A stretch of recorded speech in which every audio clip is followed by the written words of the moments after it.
Hello, we are looking at how to make sure we don't have Google access issues when we're accessing different Google files, Pear Decks, and all kinds of things where you'd be using that G to log into.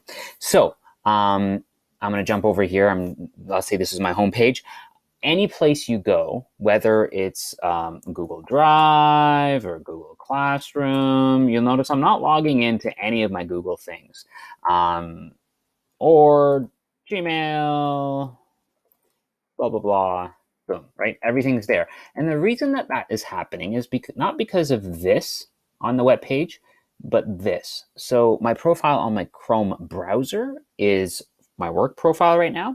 So anything Google related that I log into, automatically the login credentials for my work WRDSB account is getting pushed to. So how do you make sure that you're working in that profile? So you're going to want to click on that little guy. It's probably a letter or some kind of icon if it defaults to, and make sure you have logged into your Google account. Now, if you have a personal account, you can actually toggle really easily by clicking on that profile.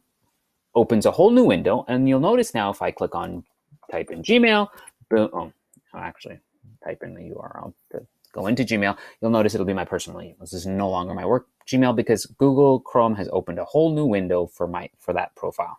All right. So it's important that we are working in our WRDSB Google Chrome profile so that we can access those Google files, documents, sites, all that stuff.